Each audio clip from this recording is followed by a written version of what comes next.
Bonjour tout le monde et bienvenue dans un nouveau cours de coréen. Aujourd'hui, nous allons voir les changements de son.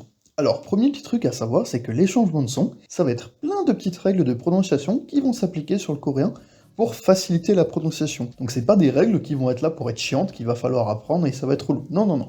Là, ça va vraiment être des trucs qui vont arriver petit à petit et vous allez voir qu'à force de parler coréen, ça va venir tout seul. Donc tout ce que je vous montre aujourd'hui, je vais pas vous demander de l'apprendre, je vais juste vous demander de le garder dans un petit coin de votre tête. Vous allez voir, ça va être simple. Tout d'abord, on va aussi revoir le nom des consonnes. Pourquoi? Tout simplement parce que moi, dans ce cours, et surtout dans les cours suivants, quand je vais vous expliquer des trucs, je vais vous les expliquer en parlant des consonnes avec leur vrai nom en coréen. Vous avez bien compris que la première lettre qu'on voit, c'est pas vraiment un G, c'est bien un kiok. Parce que c'est pas un son G, c'est autre chose. Quand je vais parler de ces lettres, je vais bien les prononcer en coréen, pour bien que vous connaissiez le nom de la lettre, et bien que vous sachiez qu'est-ce qui se passe. Donc maintenant qu'on a vu ça, on va tout de suite commencer par la première règle. La première règle de changement de son, c'est tout simplement quand on a un kiok et un hyut, il va se transformer en kiok. Bon, alors je vous l'aurais dit en français pour que ce soit plus compréhensible. Quand on a un G avec un H derrière, ça va passer à la forme expirée, tout simplement. Puisque le H, c'est tout simplement une expiration d'air. Le G plus l'expiration d'air, ça fait un K expiré. Je vous donne tout de suite un exemple. Le premier mot, ça va être bukhan. Bukhan, si je le lis rapidement, ça donne bukhan. Vous voyez, c'est logique. Pas besoin d'apprendre la règle, on le lit rapidement, ça se fait tout seul.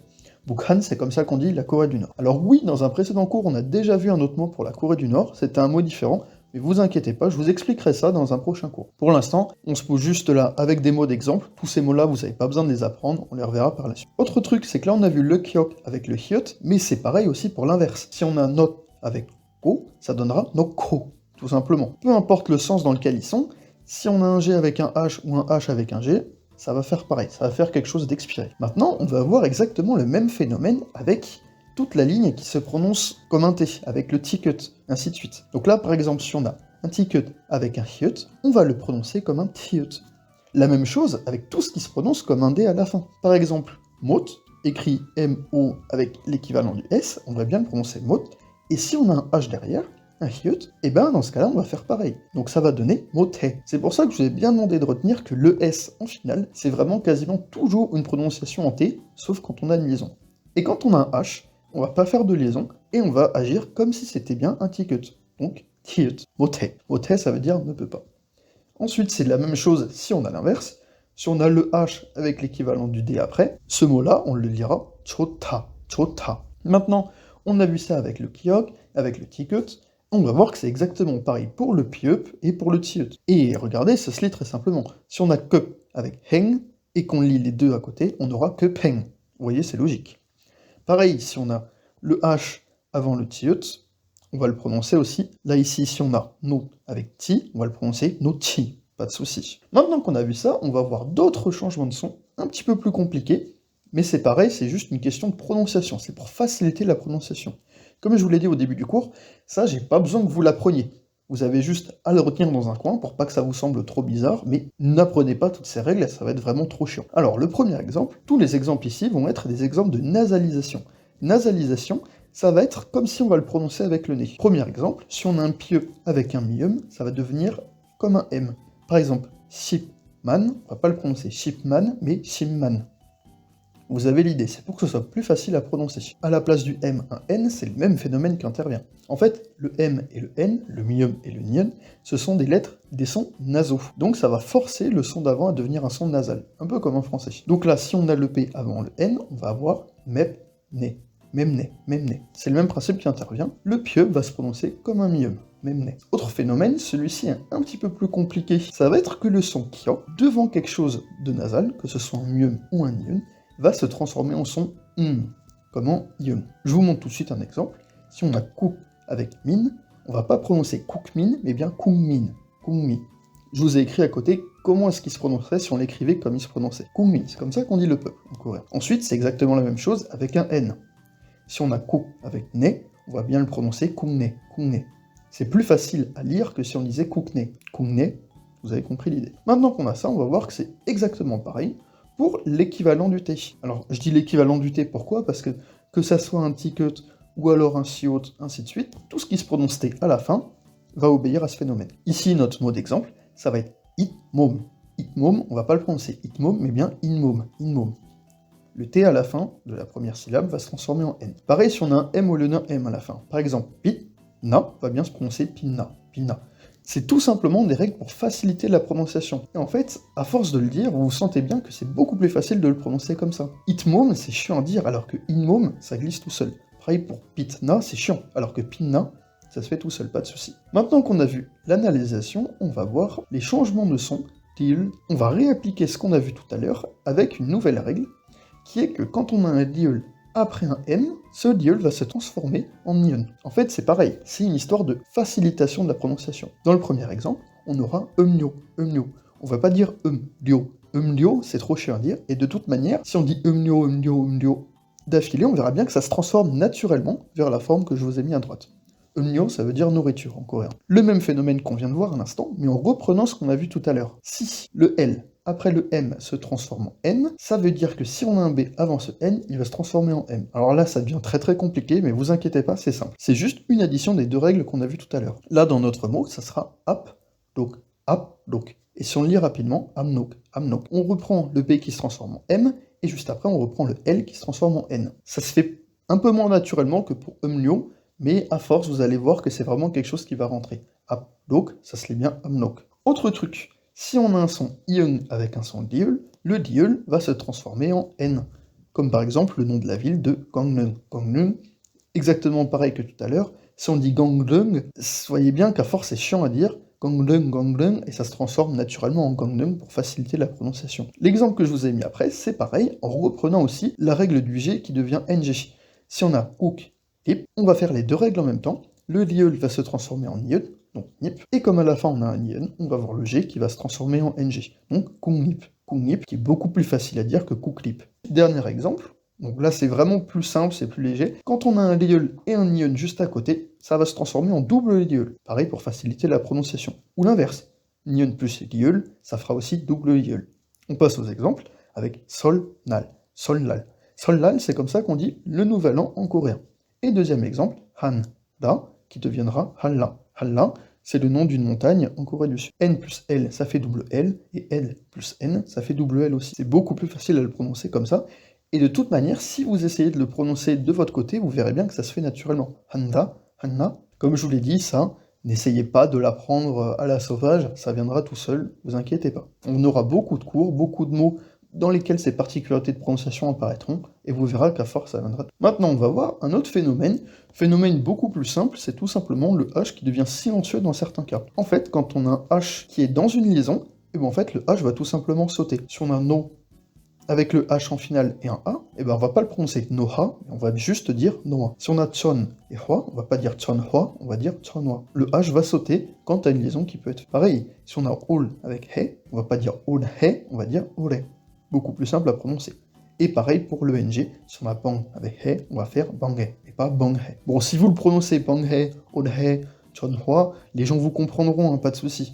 Mais c'est beaucoup plus facile à prononcer comme ça, et de toute manière, la plupart des gens le prononceront de cette manière aussi. Donc je vous le mets comme ça. Maintenant qu'on a vu ça, on va voir un dernier phénomène, un peu compliqué lui aussi, c'est tout simplement le phénomène de tension des consonnes. Phénomène de tension des consonnes, qu'est-ce que c'est? En fait, quand on a des mots qui sont accolés les uns avec les autres, et qu'on a une certaine consonne qui termine un premier mot, la consonne d'après peut être doublée dans certains cas. Alors là, ça paraît tout de suite très compliqué, mais vous allez voir, c'est juste une question pour faciliter la prononciation. Premier mot, bon, celui-ci est un petit peu à part, parce qu'en fait c'est juste une bête liaison, mais vous allez voir l'idée. Si on a hak avec kyo derrière, on fait la liaison, donc ça fait hakkyo. Donc le double G qui apparaît, le double kyo. Maintenant un autre mot, et là on va vraiment voir comment est-ce que ce phénomène il intervient, c'est le mot siktang. Siktang, en fait, le premier mot termine par un kyuk. Ce qui fait qu'en fait, après, le ticket, eh bien, on va le doubler. On va pas dire siktang. Siktang, on va pas le dire comme ça, mais on va bien dire siktang. Siktang. Avec un double ticket. Bon, c'est vrai que c'est difficile à prononcer au début, quand on n'a pas beaucoup l'oreille, on n'y fait pas trop attention, c'est dur, mais vous inquiétez pas, ça se fera tout seul. Et puis si vous le prononcez siktang, les Coréens vous comprendront, hein. Les Coréens ne sont pas bêtes, il n'y a pas de souci. Si vous avez du mal à faire la différence entre les consonnes normales, doublées ou expirées, sachez que dans tous les cas, avec le contexte, les gens vous comprendront quand même. Donc pas de souci à ce niveau-là. Si on a cook avec pap, on va pas dire cook pap, mais on va dire cook pap. Avec le double B, ainsi de suite. Souk tche, souk tche, souk tche. Pour les deux voix. Un autre mot, bon là c'est juste une histoire de liaison, mais un petit peu alambiquée. Par exemple, ce mot-là. On a it, et après ta. Donc on le dira itta. Ensuite, on a un autre qui se prononcera Ikta, Ikta. Pourquoi? Alors celui-ci est un peu compliqué, mais c'est juste des règles qu'on a déjà vues au préalable. Là, on a la double LG. On a vu que si on pouvait pas faire de liaison, eh ben on le prononcera comme s'il était prononcé tout seul, donc juste ik. Et maintenant qu'on sait que si on a un kiek avec un ticket derrière, on doublera en prononciation le ticket, donc on prononcera ikta. Ça, c'est vraiment juste la prononciation. Si vous le prononcez ikta sans trop faire attention, sans forcément forcer sur le D, les gens vous comprendront aussi, il n'y a pas de souci. Mais c'est pour être beaucoup plus clair. Autre petit exemple, celui-ci, j'aurais pu vous le mettre avant avec le H, tout simplement parce qu'ici, on a quoi? On a la double finale, on a le H qui va partir à droite pour former le son expiré, et comme le H sera parti à droite, on aura juste le L tout seul. Donc ici, on pourra bien le prononcer shilta, shilta. Tous ces trucs-là, si vous avez du mal à les lire, ne vous en faites pas, vous le verrez par la suite. Vous n'avez pas besoin d'avoir peur, ne vous inquiétez pas, ça se fera tout seul. Ça, vous n'avez pas besoin de l'apprendre. Je le répète, ça viendra tout seul au fur et à mesure des mots. Et enfin, le dernier mot, c'est pour vous montrer aussi qu'il y a quelques exceptions. Par exemple, dans le mot kantan. Kantan, ici, on n'a pas de kieux, on n'a pas de tigut, on n'a pas de pieux, et pourtant, le D, on le prononcera quand même comme un double D. Pourquoi? Tout simplement parce que c'est plus facile à prononcer kantan que juste kantan. Bon, là, ce sont des petits mots, là, qui ont des petites exceptions, qui vont quand même avoir une prononciation doublée, appuyée, mais ça, vous n'avez pas besoin de retenir, ce sont juste des petits trucs que les Coréens vont prononcer un petit peu à l'exception, mais dans tous les cas, si vous prononcez kantan, il n'y a pas de souci, les gens vous comprendront. Donc, n'ayez aucune crainte là-dessus. Maintenant qu'on a vu ça, on va voir notre dernière règle avant de passer aux exercices. Cette dernière règle, alors elle n'est pas compliquée, mais il faut juste l'avoir en tête. Quand on a, par exemple, un ticket avec un i, en faisant une liaison, par exemple le ticket à la fin d'un mot, on va pas faire ti, mais on va faire ti.